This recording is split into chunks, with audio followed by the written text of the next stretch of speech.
I've never done this presentation before, but probably a couple of you have been on tours of Old North Cemetery, you visited the Isum House, so you'll know some of this. But I fell in love with this neighborhood long, long ago. Old North, as I call it, is the name applied to the historic neighborhood surrounding Old North Cemetery. Also known as Downtown North, it became a National Register Historic District in 2004, an area that includes the intersection of Ann and High Street and Main Streets with Albany Avenue, big intersection. Heading north to Spring Grove and Old North cemeteries is one of the most intact historic areas in the city.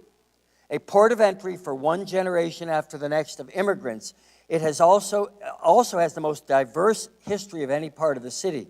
It also has the largest concentration of historic houses within walking distance of downtown of any Hartford neighborhood. The neighborhood has undeveloped potential for growth and has an inspiration for children who hope to embrace and be embraced by a city they call home. Historic features of the neighborhood include the Connecticut State Arsenal, we'll talk about that, the Sim Street Jail, which is demolished, Batterson's Monument Works, demolished, Old North Cemetery, the Isum House, the North District School, the Second North District School, and the Widow's Home, and much, much more. This is the story of that place and why it matters. And let me see. So I got into this. This is now 30 years ago where I was involved with the Ancient Burying Ground in Hartford on Main Street across the street from Wadsworth Athenaeum. And we raised $1 million in the 1980s to do a path-breaking restoration project, which was a big preservation project of the Ancient Burying Ground. And I've always been kind of a gravestone nut anyway. So I just figured, well, don't stop at the Ancient Burying Ground, look around. So I visited Cedar Hill and I visited Old North, and I said, wow, this Old North Cemetery, this is all the famous people from Hartford are buried here. What can I learn about this place? So I started down that path 30 years ago, and these show some aerial maps of Ann Street and High Street, and when you look at the location and proximity to where we are standing right now, it's just off the map. Actually, it's not off the map. Capital Community College, you can walk from here to the Isum House in 4 minutes and 16 seconds. I've done it. So that's not a long, long walk. Now, you might not think to do it because, as we all know, Interstate I-84 is this Great Wall of China that cut off the north end from the rest of downtown. But it's all manageable, and it all can evolve in the future into more compelling ways. And this shows Ann Street and High Street and Albany Avenue and Main Street. This is one of the most historically prominent intersections in the city where those roads meet. And all the blue dots show things that I'll be talking about. The Isum House in the lower left, Second North District School, the Flatiron Building, and of course the Keaney Clock Tower. We'll get back to that. And these are just some maps. It's interesting that the Jewish community, the Jewish Historical Society of Greater Hartford, which is actually located in Bloomfield, but they are really, really interested in this neighborhood because if you lived there 100 years ago, the Jewish population was one of the largest ethnic groups, and most people with multi-generational ties, most Jewish people with multi-generational ties to this city trace their roots back to this neighborhood. And so they still take it seriously, and they do tours and various things. And this shows, if you look at these wonderful early maps, they tell you everybody, I mean, it's amazing. You can go back to 1920, and every single house in the neighborhood, you can see who lived there. And all of these people, it's just time and a little bit of skill. You can research who they were. So this gives you a little sense right up near Old North Cemetery that it was, again, a predominantly Jewish neighborhood. Now, Don Poland, who spoke here last month, put me on to this absolutely amazing map from 1850 that he dug up. And it is the earliest map that shows property ownership. And this Charles Pond in the lower left here was the president of the Hartford and New Haven Railroad. Big, and he had this beautiful estate with the gardens. We'll talk about this later. Sigourney, Charles Sigourney, the one just on the left, up from there, that is approximately the site of the Isham House, and that was not built until later. Across the street, John Olmsted and his very famous son, Frederick Law Olmsted, lived there. James Batterson's marble works were on the right. Reverend Horace Bushnell, the Keaneys, who we'll hear more about. This was like a tiny neighborhood with people that our history would now regard as famous. So I got involved first with these cemeteries, both Old North on the bottom, and Spring Grove Cemetery, which is almost next door. And so we'll take a look at some of this. And I should say that over the past few years, I've worked with the Friends of Old North. We're not a nonprofit. We're not a 501c3, but there is a Facebook site. And we are an informal group that has been advocating for preservation. And my friend Charles Barrow on the lower right was a great champion of the work that we'll talk about. Stan McCauley pointing up at the stars with his camera there on the left. And then Andrew Wood and Evelyn Richardson and Mike Fothergill. These are people I've worked with and who share our interest in this site. And, you know, the tours, this is a group of freshman students from Trinity College and various. We'd love to be more of this kind of thing. And I think over time that will happen. And this is Old North, just some scenic vistas. It's a beautiful place with more history, more monuments, more historic trees than almost anywhere. This is, of course, you wouldn't look like this today. That's a fall picture. But it's a beautiful, I just love, I've given a lot of, when I worked at Wadsworth Atheneum, I was an exhibit developer there for years. And I loved giving tours of the collection at Wadsworth Atheneum. And when I was at Connecticut Landmarks, I loved giving tours occasionally of the Butler McCook House and various things.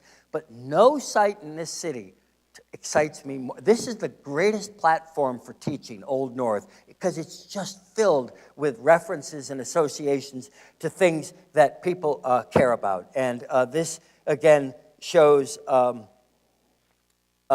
just the setting of Old North. Now, some of the famous people buried here, every one of which, if you went on Wikipedia or Google, you'd find people have written books about these people. They're really, some of them, very famous. And if all of our public schools and charter schools and colleges were imitating Capital Community and their important work with Hartford Studies, every student at every grade level would know these stories. And they are gold. They are the gold standard for public engagement, getting kids interested in their community, also learning about literature and history. This is the Reverend Horace Bushnell. Bushnell Park was named after him. He was a minister.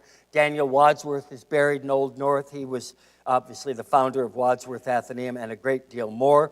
This is his wife. I always get a kick out of here. When Daniel Wadsworth married Faith Trumbull, it was like I've been watching Victoria on PBS, and it's like the Coburgs were marrying all their daughters off to the heads of other royal families around the world, and that's what these two were. The Wadsworths and the Trumbulls were like almost a monarchy here in Connecticut. So when Daniel married Faith, it was like the convergence of two of the first families and most influential families in Connecticut. That's on the lower left is her father. He was the second Governor Trumbull.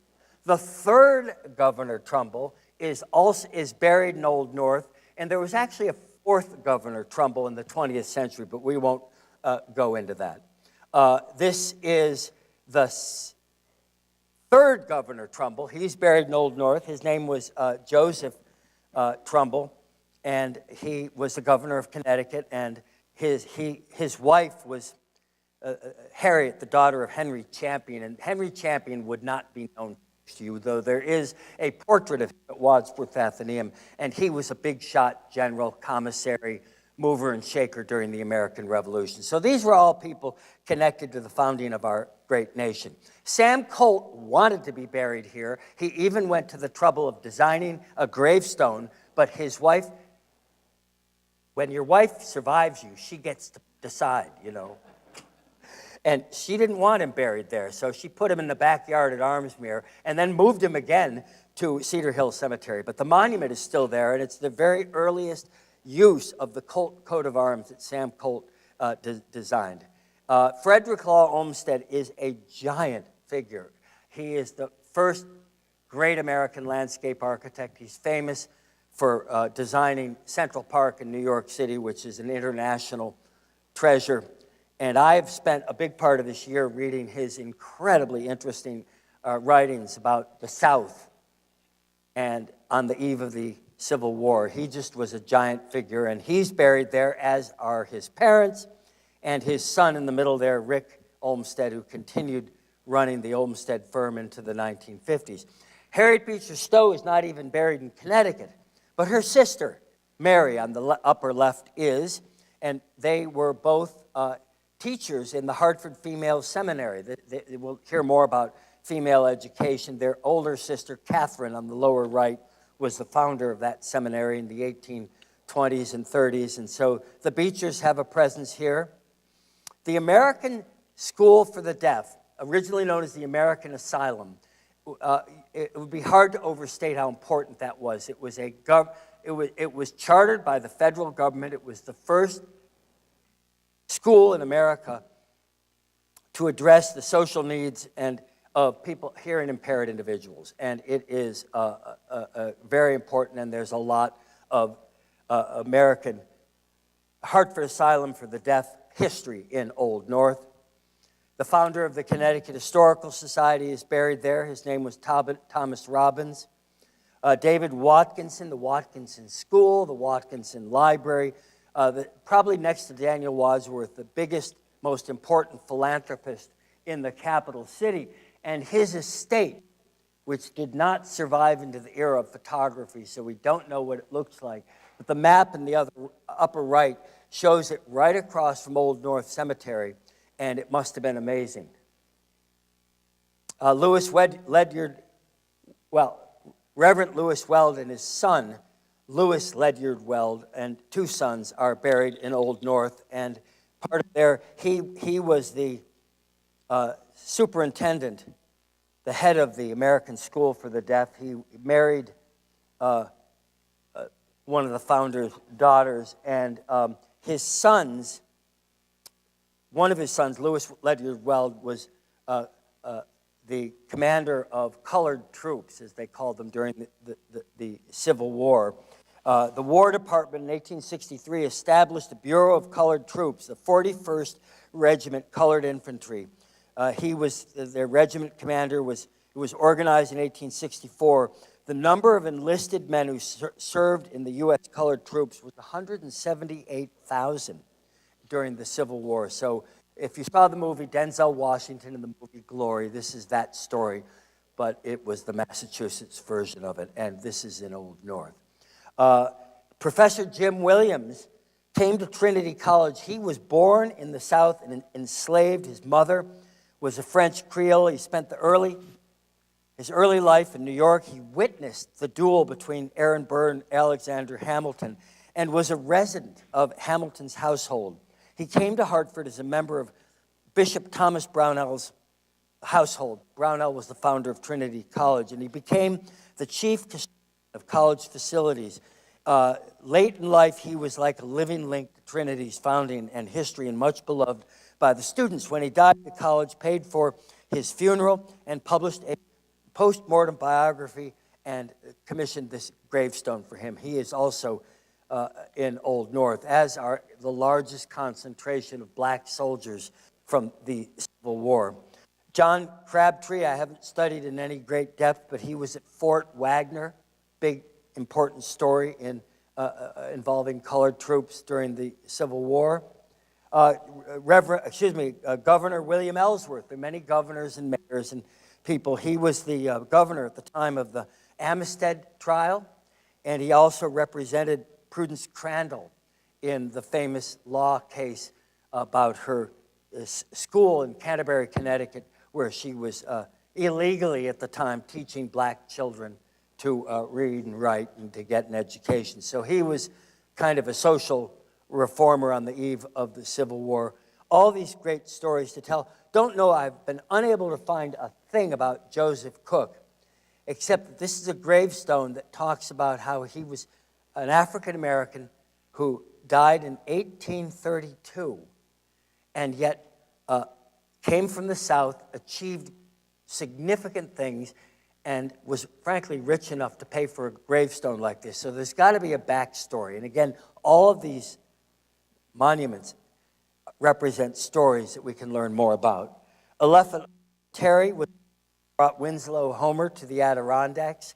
He's buried there, an artist.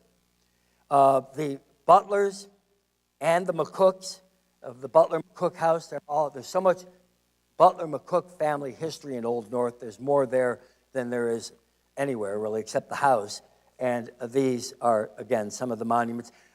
Dr. Daniel Butler, his account book survives, and he was a physician during the American Revolution. If you're interested in medical history, a lot can be learned about the practice of medicine from his private records. The McCook House has just astonishing documentation on all these things, so that's great. People always say that Charles Bulfinch built the old State House, but he didn't. I guess he designed it.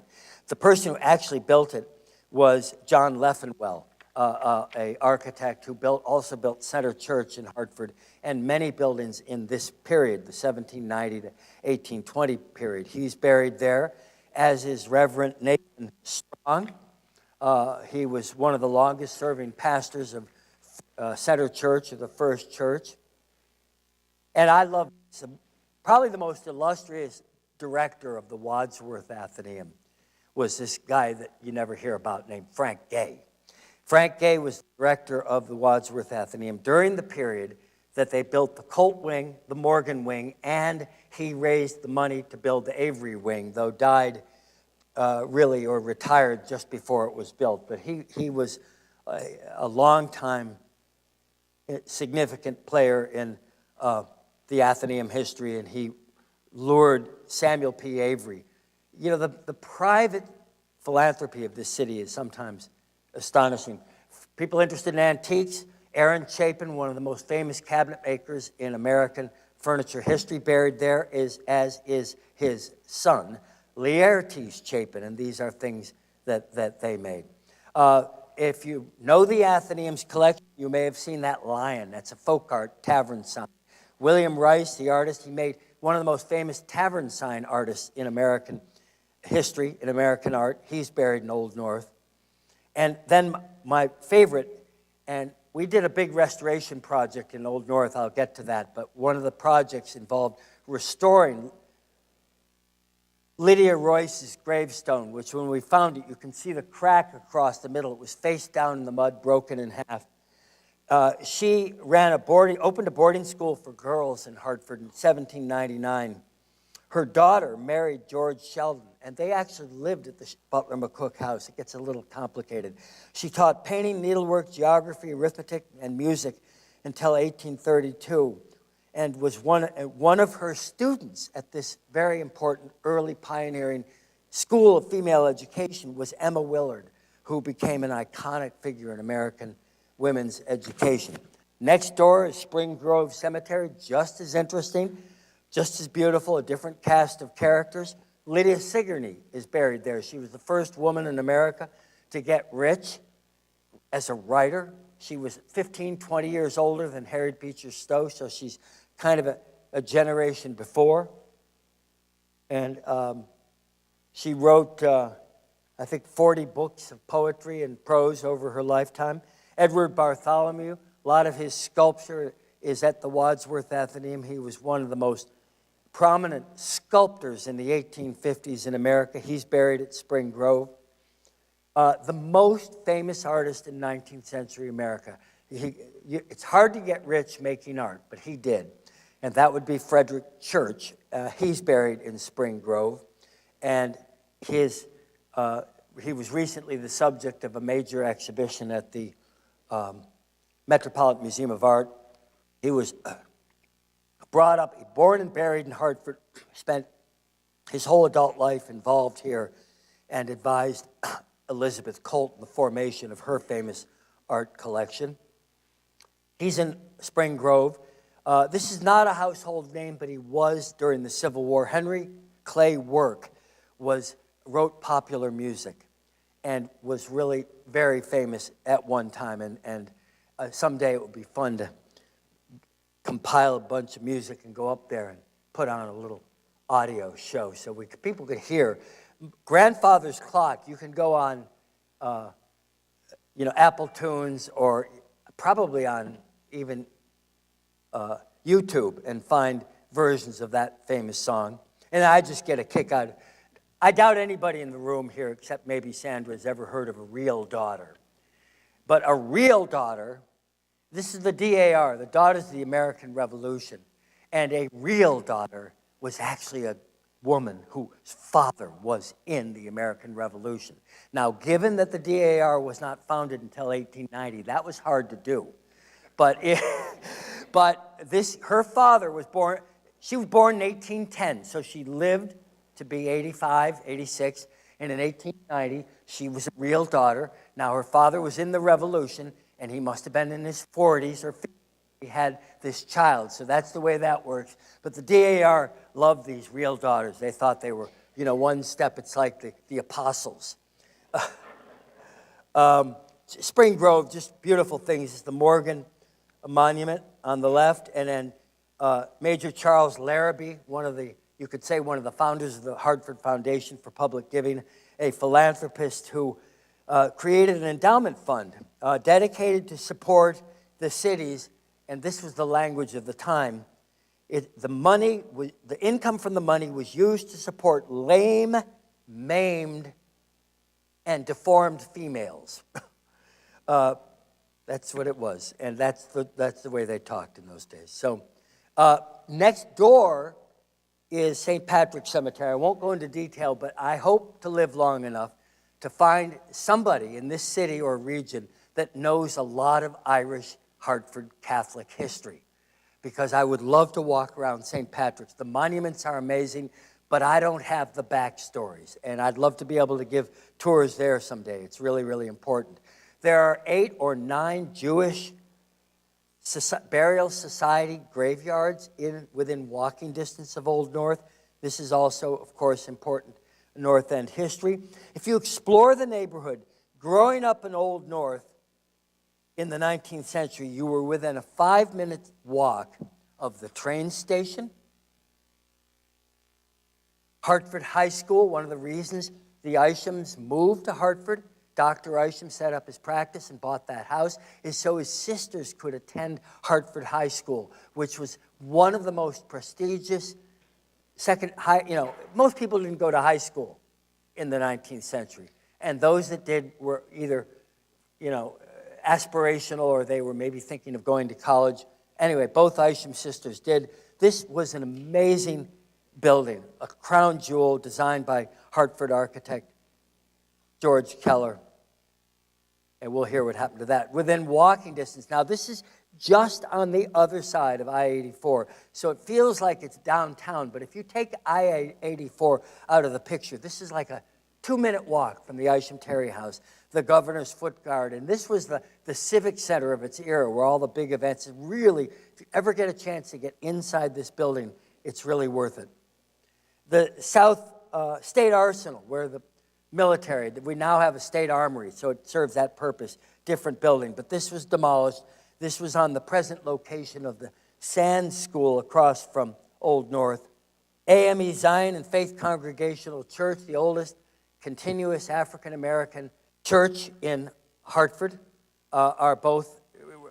AME Zion is right next door to Spring Grove, as you can see, and Faith Congregational is across the street.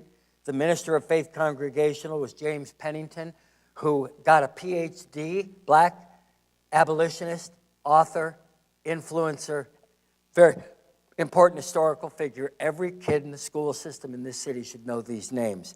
They don't because we don't teach local history, but we'll get there. Anyway, this is Union Baptist Church, which is across the street, or actually right next door to Old North Cemetery.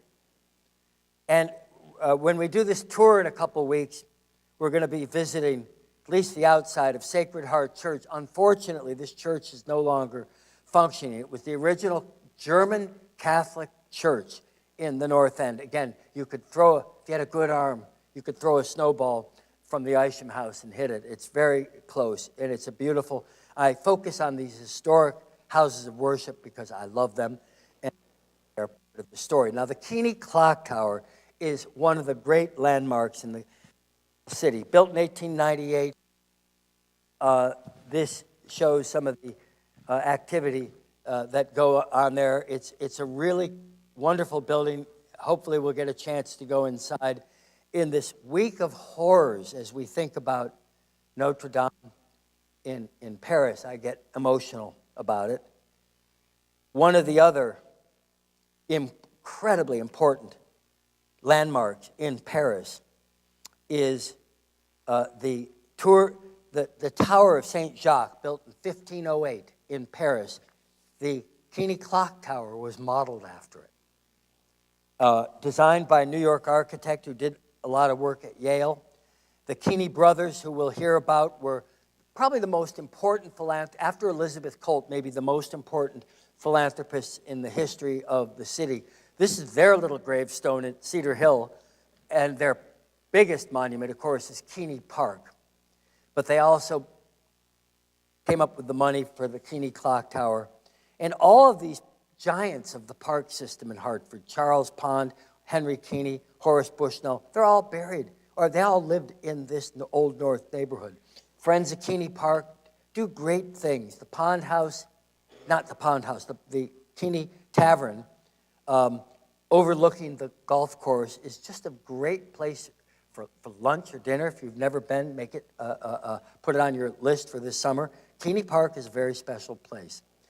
Across the street from Old North Cemetery, the Widows' Homes, 1864-65. This was the beginning of an era of social compassion and social justice and caring for the needs of people down on their luck. A lot of women wound up widows during the Civil War, hardly a surprise. In Hartford, before the war was even over, private philanthropy began.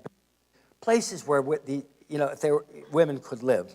And these widows' homes, they're no longer used for that purpose. They're apartments now, but the buildings still survive. They're important landmarks. Now, these, the Keaneys, and this site where the Keaney Clock Tower was built, this is their store on the upper right, and they started out in the dry goods business, and somebody could write a book on these people. I could, I suppose.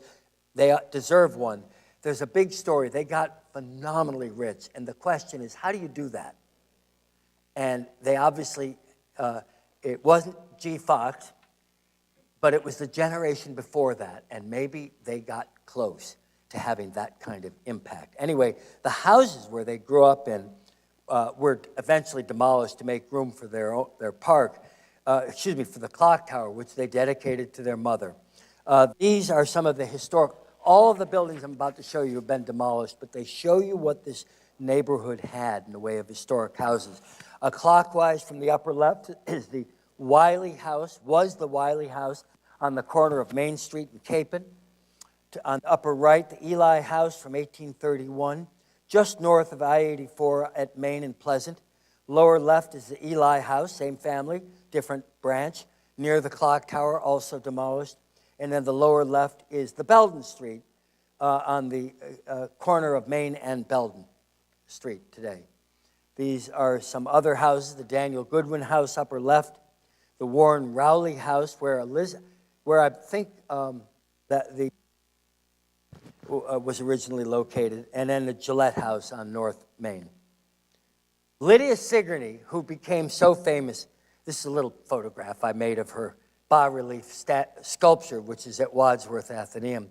She was so famous by 1846 that artists were painting her picture and making sculptures of her. This was her first house, And I just this week learned, I think to my satisfaction, that it was essentially on the location of the Isham house, which was not yet built. She moved to a bigger house later, in maybe the 1850s, but this was the house she lived in early on. As I mentioned, there is a significant Jewish community. You could put this on your calendar, April 28th. The Jewish Historical Society of Greater Hartford does, if you ever get a chance to go on one of their bus tours or this cycling tour, they do really great work. Have done more scholarship and research about the history of this neighborhood than I have, and that really anyone has. This is what I call mini Mark house in the lower. It's a small version of the Mark Twain house, and it is on Belden Street. This is also Belden Street. Again, a short walk from Keaney Clock Tower and Isham Terry. And I love it. I had a chance to buy this house for $5,000 about 20 years ago. It needed a lot of work, and my ever sensible wife, I still regret it, of course, because I think I would have been a good caretaker for that house. And it was the late David Ransom and I went inside and it had all of its, not originally, 20 years ago, it had its fireplaces, a lot of its interior woodwork. I haven't been in since, but it's, anyway. These are just, there's so much architecture, so many wonderful houses in North Hartford. And this is Victorian houses on Main Street on the left and then Capon Street on the right. Capon Street, Ann Street, and Clark Street. This is just some of the architecture in the North End. And then apartment buildings. The trolley came up here, and some of these were single-sex apartment buildings, like the women that worked in Travelers might have lived in the Belden here. And it was a safe place for a single young woman to live and work, and you could take the trolley into town, and it's just a great, great building. The black and white shows when it was new. This shows the way it looks now. Highland Court Hotel, also in that neighborhood, long gone. And then I love this, another building my wife is sensibly talking to me. I would like to buy the Flatiron Building. I've been eyeing this thing for 20 years. I have a business plan for it. So if anybody is interested, we should talk after. But I have a concept I'm sure would be sustainable. I'm not looking to get rich, but I can't afford to lose a ton of money. But I think this building is amazing, and its future is bright, and it shouldn't be sitting there sucking wind and not being used for 20 years, which is the case. So that's the Flatiron Building and the Arrowwood on the left. Also in that neighborhood, this James Madison, the founder of Travelers Insurance Company, his big mansion was on the corner of Albany and Vine. So he lived in the north end of Hartford, had a private art gallery and everything, but his business was right next door to the Keaney Clock Tower. And he started out in Hartford as a monument maker. This is his monument shop. These are photographs nobody's ever seen. I mean, I actually found the one on the right in an antique store 25 years ago for like $2. You know, it was like one of these stereo pictures. I said, I think I'll take that. How cool is that? The interior of a sculpture works. That's the exterior. And the picture in the upper left shows a big display he did in 1879. That's a whole story in itself, but it's great. He was a monument maker who, among other things, designed the monuments, the National Monument at Antietam Battlefield and the National Monument at Gettysburg, which 1.5 million people a year see. Every year, Gettysburg gets 1.5 million visitors. And this is one of the most prominent landmarks. And I get a little goosebumps because I walk up to it and I know where to look to see where a sculpture is signed. And if you look at the base, it says prominent as day, J.G. Patterson, Hartford, Connecticut. So he had a big, big influence. And these are some other Civil War monuments, Crown Point, East Hartford and Granby. I mean, these brownstone monuments are here, there. The one on the left is actually marble. And he sold monuments, Civil War monuments all over the country. Now the museum, the North End has a museum. I wish it was open all the time. And I won't go into details, but Hartford has a huge opportunity before it. And I hope whoever our next mayor is will finally help us make this a reality, because we have an opportunity to double visitation to this city quickly without spending a dime more than we presently spend. But it would take leadership and a plan. We've got the plan. We've never had the leadership. The Isum House, when I used to give tours there, I used to say the difference between the Isum Terry House and the Mark Twain House, which I also love, is that there's nothing, everything in the Isum House was there 60 years ago. Nothing in the Mark Twain House was there 60 years ago. In other words, the Mark Twain House is a restoration. This is a time capsule, which is like an archaeological site.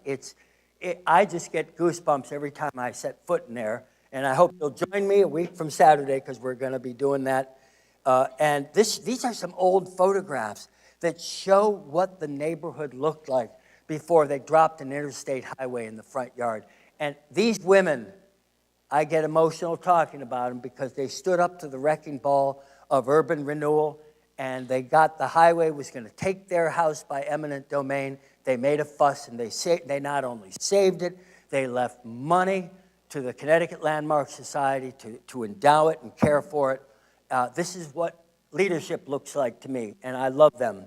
That's why I'm here talking about them. And I'm talking also about their grandparents.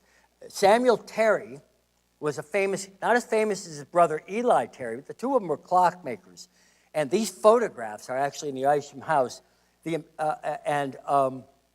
So he was a famous clockmaker, and his granddaughter was the Isham sisters' mother. Their grandfather, shown as a dentist, he was a doctor, and he was Dr. John Burnham Terry was Horace Wells' medical partner. Horace Wells invented anesthesia. So there's just so many stories you can pull into these things. I've only recently learned that the Harriet Beecher Stowe Center has these wonderful archives from Melvin Hapgood, who was a Hartford architect, who designed some of the remodels. These are drawings of the Isham House. The house itself was built not by the Ishams, but by Ebenezer Roberts. This is his little gravestone in Cedar Hill Cemetery. He was a partner with the Keaneys in the dry good business, and his only child, Florence, married William Skinner, who was the superintendent of the Cold Armory. So the stories layered upon stories, it's all good. This is Dr. Oliver Isham. He was an MD, and he'd gone to Hartford High School, and I think he went to, forget where he went to medical school, but in any event, he starts a medical practice in Bloomfield and then moves to Hartford so his younger sisters can go to Hartford High. And he has a medical practice, neighborhood doctor based at the house. He was interested in cars. He was one of the first people in Hartford to own a car. And the two automobiles that he bought in 1904 and 1907 are the two oldest single cars in the state of Connecticut, which means they've never been out of the family. They're still attached, if you will, to the house, though you don't get to see them because they don't have a proper place to display them yet. But there is a lot of automobilia and memorabilia related to his interest in cars and in medicine. Charlotte Isham was the musical one. She played a lot of instruments. Both sisters were in the choir at Center Church. They were interested in family history and genealogy, and so there's a lot of that. And then Julia Isham, she was into cars, and she was an artist, and there are a lot of her paintings in the Isham House. And the house just has room after room. Everyone is all these special spaces. My favorite is if you get up to the top of the tower, there is this little tower room with windows on all four sides and a fireplace in this little room. I mean, I always thought if I owned this house, this is where I'd have my office. And to imagine, to look out the windows and imagine the views that you would have had there before I-84, just a really special place. The house also has four 19th century bathrooms with original unchanged plumbing from the The house probably I'm sure originally had an outhouse. They did not have a plumbing when the house was new, but they added it at later periods, and they didn't add it much later because this stuff is antique plumbing. Pretty cool. Alas, preservation dilemmas. Hartford, every time Hartford has a lot of money, they wind up bulldozing things. It's very frustrating. I-84 and the demolition of Hartford High School in the early 60s was kind of a tragic event. I mean, I don't know, maybe the building was obsolete, but this is worse in a way. I took this photograph in 2001 in winter, and I loved it. I was right, the Isum House, if it were in the picture, would be right beyond 2nd North District School, which is in the center there. On the left is the Flatiron Building. On the right was the Keaney Tower Hotel, and in the center was the school. And these, 2 out of 3 of these were demolished fairly recently. And the incredible thing, and not to be negative, but I was involved with Jack Shanahan on the left and then Helen Higgins on the right. She was the director of the Connecticut Trust for Historic Preservation. Shanahan was the state preservation officer. I was very interested in the preservation of this neighborhood, and I worked with them to create a National Register Historic District called Downtown North that is located there, and it includes a lot of the things that we're looking at. And that Downtown North Historic District was created in 2004. Within 5 years, it would never have qualified because the city demolished half the stuff that made it qualify, with absolutely no sort of self-reflection that what they were doing was kind of wrong. Sorry, but this is 2nd North District School, and there was a plan to do an adaptive reuse of this building, and that would have kept it qualifying as a historic resource. They were going to do a gut rehab and put the public safety building inside 2nd North. This is right next to Isum House. And this is what it looked like in 2009, and as the construction was beginning. It seemed a little heavy-handed. I later learned that, forgive me, but the whole adaptive reuse argument was a ruse, which is a polite word for a lie. They never really intended to save it, and they didn't. The whole thing was demolished on Memorial Day. Talk about symbolism, 2010. And they built this instead. It is interesting in the sense that it is based on the building they destroyed, but you could have had it both ways. And, enough on that. Other things have happened since, and there is the only historic building left in the Isham neighborhood that tells us that this was a middle-class residential neighborhood is the building right across the street. And that building has been at risk for 10 or 15 years, and I worry every day that I'm going to wake up some morning and find that they've demolished it. The amazing thing, if you walk up to it, to the front porch, you'll see the sign tourists. And this must have been like an Airbnb in 1920. I don't know what it was, but I don't want to lose it, and things don't get saved by accident. The buildings next to the arrowhead should also never have been lost. Well, what have we done to save places worth caring about? My last year as director of Connecticut Landmarks, we organized this Living History Festival in North Hartford. And I think of this matter. I wish Hartford had an annual event that would capitalize on all this history. It would not be costly to do. And we did a whole event around the North End. We had all this activity. It was a wonderful, wonderful thing. I would love to see it revised. Friends of Old North give tours, and we continue to try to keep Old North Cemetery in the public eye. African American history, as I say, the largest concentration of war veterans in the state is in this neighborhood. And every year during Juneteenth, there are events and activities, but there's so much more we could do to remind rising generations that Black history is American history, and it's part of the story we have to tell. Now, former Mayor Pedro Segarra and a group of people, this is him on the left, and then Tony Mata, who was the head of architect, worked in public works. The city of Hartford spent $800,000 making capital improvements, the first money they spent in this cemetery in 100 years. And I give Charles Barrow and other friends and neighborhood advocates credit for lobbying the city to do this. They use money from the Parks Trust Fund. So this is not tax money that's being spent. This is restricted endowments, does different things for the parks. And the Old North is technically part of the Hartford park system. And the restoration work to gravestones, very impressive. I mean, there's a lot that still needs to be done, but a lot has been done. The yard goats thing, I had mixed feelings about it, but I don't anymore. Successful.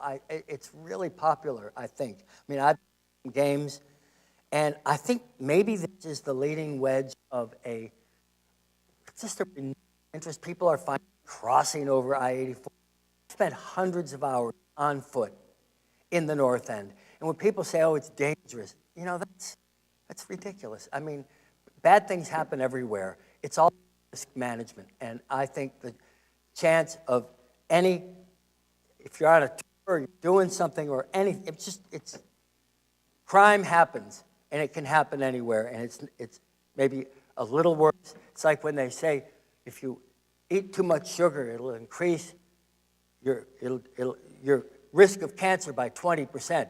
So that means you go from 1 chance in a million to 2 chances in a million. The risk is still, it's a math problem. It's still ridiculous. Anyway, I like the Yard Goat Stadium. I really love the Jerk Pit. I had a call. The state tourism people are doing a barbecue trail because barbecue is like a big thing now. I said, well, does jerk chicken qualify?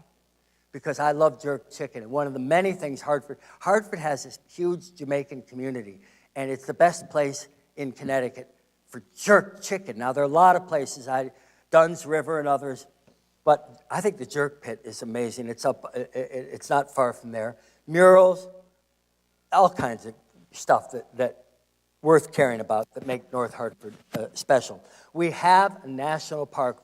2 weeks ago, we had 900 historians at the convention center just immersing themselves in they had a conference, a national conference, but immersing themselves in the good and the glory of what Hartford has to show and tell. And these are discerning individuals, and they love what they have to see. And sometimes it's nice to get that kind of validation. I have a YouTube video. If you go on William Hosley, I have a YouTube channel, and there's a lot of stuff on tourism policy in Connecticut and in Hartford, including a video about how to make Hartford tourism rise to the next level. I've lectured on this. It's a pet topic. I'm 64 years old. I've been at this for 39 years. I want to live long enough to see things change. And I worry at 64 I might not pull that off. The key to life is standing out in a crowd. Hartford has this stuff, but we haven't put it to best use. It's all about kids, the future. We want our children to grow up in a world they're proud of. How do they get there?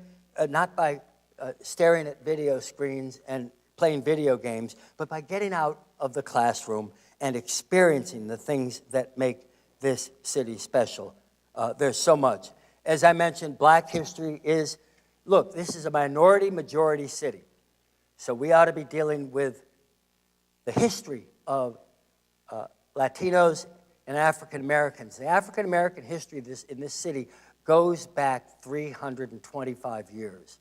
So there's a lot of material to work with. The Amistad Center, I was involved in at the beginning of this at the Wadsworth Atheneum, one of the first art museums in America to have an African American exhibition program and curatorial program. They do good work, but we can do more. If you've been to the African American Museum in Washington, there is a revolution going on, underreported story, African American history and civil rights museums. This is the most popular museum in Washington, the African American History Museum on the left, shown here. But also pictured here are African American or civil rights museums in Atlanta, Memphis, Montgomery. There's so much more, and we could be doing something with this. The idea that the history of dead white males is of no interest to anyone but dead white males. Wait, you couldn't be very, you're dead, you can't be interested in much.